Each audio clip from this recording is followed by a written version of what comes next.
Hey everyone, it's Ben Hardy here, and yes, we are finally taking delivery of my Bronco Raptor. This has been basically 2 years in the making, and so this is going to be the delivery video, but I do want to mention that it will have a full review of my Bronco Raptor probably in about a week, roughly. It just depends on when it gets done with getting paint protection film put on it, which I'll talk about that in today's video. But before we get into the video, I want to give a huge shout out and thank you to John Jenks. He is my Ford salesman at Ford in Provo. He's the one that helped out with getting this Bronco Raptor. He sold me like 8 cars, I think, at this point. I don't know. He would know. He can comment down below how many cars he has sold me. So huge shout out to him. And with that being said, let's get into the video.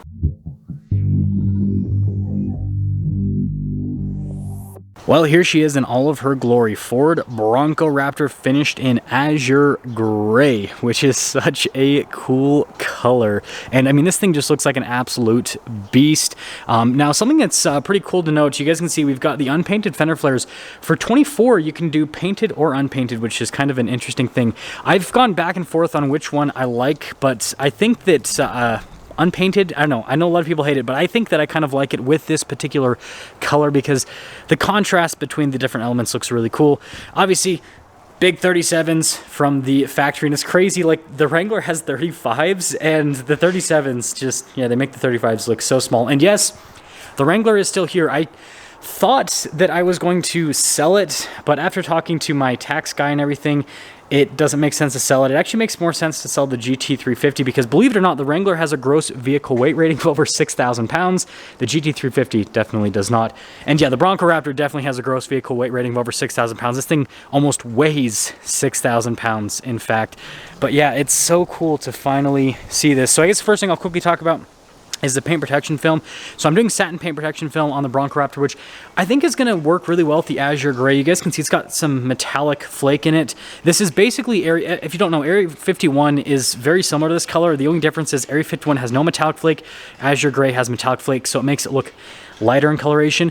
And you guys can see the Wrangler has the satin paint protection film, and it just looks so cool with the metallic flake. It has this really cool sheen, and so I think that's going to work really well here with the Bronco Raptor. And I guess while we're giving garage updates, we do still in fact have the Defender. And so yeah, Defender, Wrangler, and then Bronco Raptor. I do still technically own the Mustang GT350 because it hasn't sold quite yet.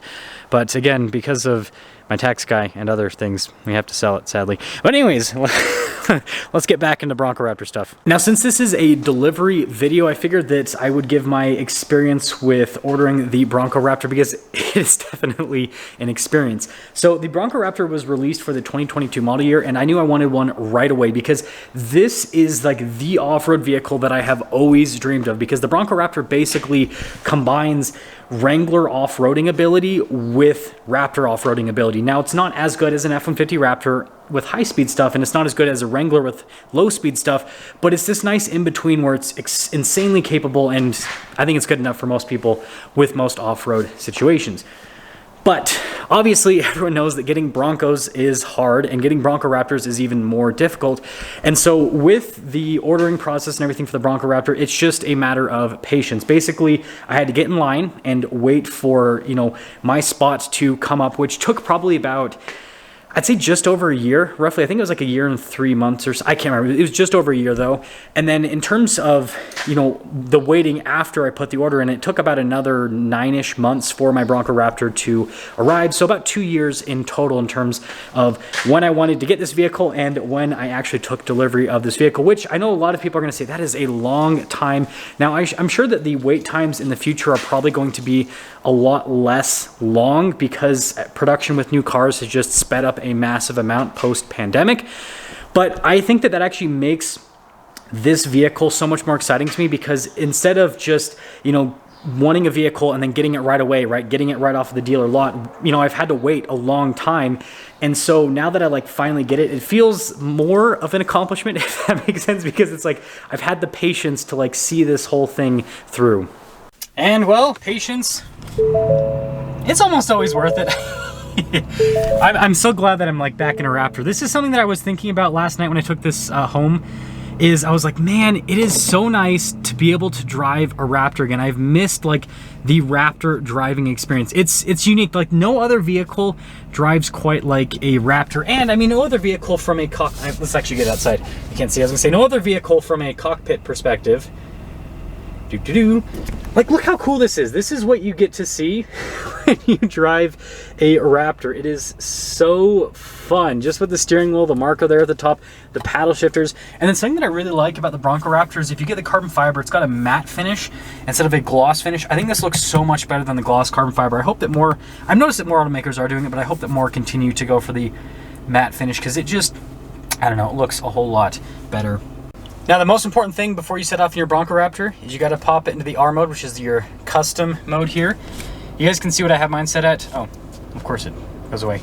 So I've got normal suspension, sport steering, and Baja on the exhaust. And I think that that is the way to go with the Bronco Raptor in terms of the like daily driver mode, because basically the suspension's comfortable, the exhaust is loud, and then the steering has like a tight feel, so you can have fun, but then you can also still get good fuel economy. It's like this nice balance between fun and efficiency. Also, I just learned that my driveway is a 4-degree incline, so like I'm technically off-roading every single time I go in and out of my driveway. Okay, can I just say, I absolutely love my Wrangler, but the Bronco Raptor from a daily driver perspective, just the Bronco in general, it's so much better than a Wrangler. First off, the independent front suspension makes it so ride comfort and steering is just so much better because like when you turn the wheel, the wheels actually turn. And when you go over bumps, right, you don't get the solid front axle transfer because you don't have a solid front axle. And yeah, just the overall insulation of the Bronco is a lot better. Like you do still get some noise up top with the wind, but just to give you guys an idea of like the difference in sound with the Bronco Raptor versus the Wrangler. In the Wrangler, if I'm talking to you guys on the camera, I have to like almost yell for me to feel like my voice is being able to be picked up by the microphone properly. Or like when I have a phone call, in the Wrangler, I can't use the Bluetooth because it's so loud that the person can't hear me. So if I want to talk to someone on the phone in the Wrangler, I have to put the phone on speakerphone so I can hear them over the wind noise, and then I have to like yell into the phone for them to be able to hear me. And so like that compared to the Bronco Raptor, where I mean you do have to raise your voice. Again, it is a block of cheese and it is a vehicle where you can take half of it apart, but you can still have like a conversation with someone and you don't have to like yell too much. And then you can also like use the Bluetooth system and talk through it and have people actually hear you. So yeah, I'm enjoying this from a daily driver perspective way more than the Wrangler, even though the Wrangler is fun with the V8. So we just made it over to Doug's place and you've rebranded. You have to tell us your new brand name. Yeah, so we are now Leighton Customs because we do more than just vinyl. What's this Elite Handiworks about? Another business, commercial handyman company that I own as well. But so if you need cars wrapped or commercial stuff done, Doug's your guy? Basically, we do everything. I could get anything done that you need done. Yeah, so again, if you live in Salt Lake, Doug will help you out. You guys know I've been working with, how many years has it been? Like 6+ years? I feel it's been forever. So yeah, I'll include his contact info in the description down below, and I'm super excited to see the Bronco once it's finished with all the wrapping and everything. But that's gonna cap off the video. I'll see you guys.